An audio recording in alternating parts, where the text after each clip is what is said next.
Anong nangyari sa ratings ng It's Showtime? Yan ang pag-uusapan natin patungkol sa dalawang pananghaliang programa dito sa bansa, ang It's Showtime at ang Eat Bulaga. Pero bago natin talakayin yan at bago natin umpisa ng online viewership nila, ay humihiling ako na pakisubscribe ang aking YouTube channel.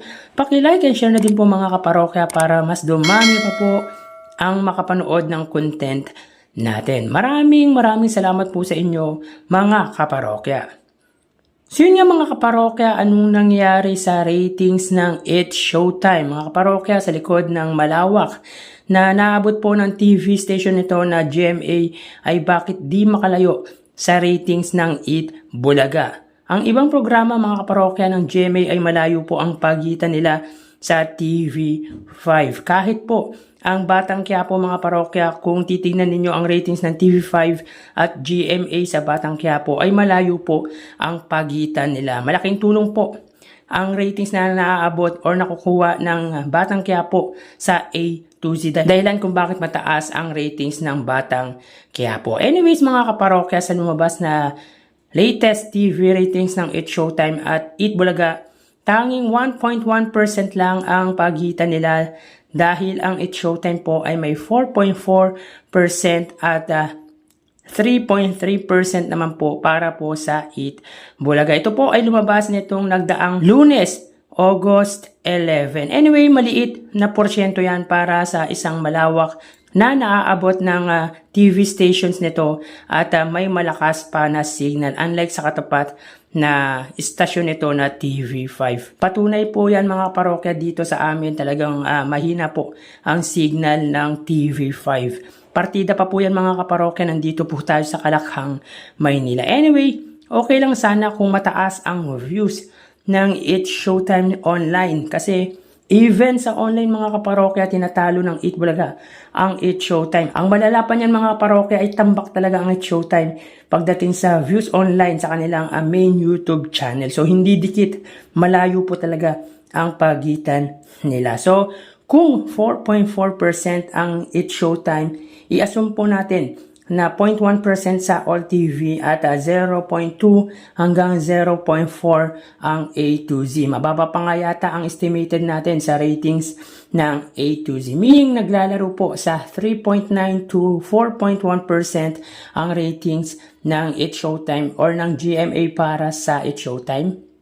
Alam niyo mga parokya, medyo magulang din tong Lion Hair TV. Parang minamanipulate nito ang utak ng tao. Ayaw ipakita yung ratings ng bawat TV stations, which is dati naman po ay consistent sila dahil kahit papaano ay mataas ang ratings ng GMA para sa It's Showtime. Pero ngayon mga parokya, hindi na. Kumbaga sinasabay na nila sa ibang programa ang ratings ng dalawang pananghaliang programa. So yun nga po mga parokya, patunay lang na mas pinapanood ang Eat Bulaga kesa sa It's Showtime. Bakit kanyo mga parokya? Yung numbers ng Eat Bulaga simula't simula ganyan na yan. Kumbaga steady sa 3%.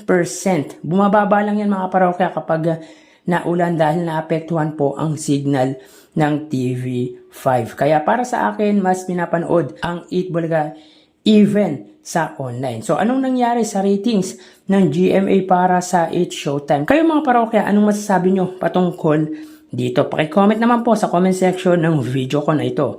So tara ating alamin ang online viewership ng dalawang bigating noontime shows. Para sa Eat Bulaga, under TVJ Facebook page na may 3.5 million followers at sa It's Showtime naman po na may 19 million followers. So sa oras na 1:38 PM, ang It's Showtime po ay may kasalukuyang segment na hanapin po muna natin ang live ng It's Showtime. So yan po, kasalukuyan pong nagpe-perform ang GAT, yung P-pop na dati na rin nag-guest sa Eat Bulaga. And of course, yung si AC Bonifacio. Samantalang ang Eat Bulaga naman po ay Gimme 5. So dito, ang It's Showtime ay may 2,600 live viewers at ang Eat Bulaga ay may 3,900 live viewers. So again, sa oras na 1:38 PM, ang It's Showtime ay may 2,600 live viewers. Samantalang ang Eat Bulaga naman po ay may 3,900 live viewers. So mapunta naman po tayo sa TV Network YouTube channel ng dalawang noontime show. So pagdating sa Facebook Live mga kaparokya, ay angat po doon ang Eat Bulaga at lamang po sila sa katapat na programa ng 1,300 viewers. So again, para naman po sa Eat Bulaga or Eat Showtime under GMA Network YouTube channel na may kasalukuyang subscribers na 39.7 million. Samantalang para naman po sa Eat Bulaga, under po yan sa TV5 YouTube channel na may kasalukuyang subscribers na 2.57 million. So sa oras na 1:39 PM ang Eat Showtime po under GMA Network, sila po ay may 23,000 viewers. Ang Eat Bulaga naman po mga kaparokya under TV5, sila po ay may 17,000 live viewers. So again, sa oras na 1:40 PM ang Eat Showtime, sila po ay may 23,000 under GMA Network at ang Eat Bulaga under TV5 naman po, sila ay may 17,000 live viewers. So pagdating sa TV Network YouTube channel ay wagi po dito ang GMA against sa TV5 at lamang po sila ng 6,000 viewers. So mapunta naman po tayo sa main YouTube channel ng dalawang noontime shows para po sa Eat Showtime under ABS-CBN Eat Showtime na may 2.68 million subscribers at sa Eat Bulaga naman po under Eat Bulaga TVJ YouTube channel na may 1.61 million subscribers. So sa oras na 1:40 PM ang Eat Showtime, sila po ay may 69,000 viewers. Ang Eat Bulaga naman po, sila ay may 151,000 live viewers. So again, sa oras na 1:41 PM ang Eat Showtime, sila po ay may 69,000 live viewers. Samantalang ang Eat Bulaga naman po, wait lang po natin.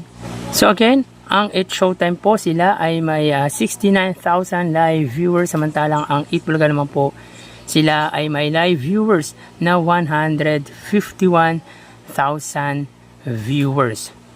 So bali ang total na nakuha ng dalawang noontime shows ay, mga kaparokya, bali ang total na nakuha ng dalawang noontime shows para po sa Eat Showtime ay 94,000 viewers, samantalang ang Eat Bulaga ay 171,000 total live viewers. So again, ang Eat Showtime ay may 94,000 total viewers at ang Eat Bulaga ay 171,000 viewers. So pagdating sa online viewership mga kaparokya ay wagi po dito ang Eat Bulaga at lamang po sila sa Eat Showtime ng 77,000 viewers. So tambak malala na naman po ang inabot ng Eat Showtime pagdating sa views online against sa Eat Bulaga. So yan po lumalabas sa kanilang online viewership as of 1:43 PM. So magpapaalam na po ako sa inyo mga parokya, magsingat po tayo. Thank you and God bless.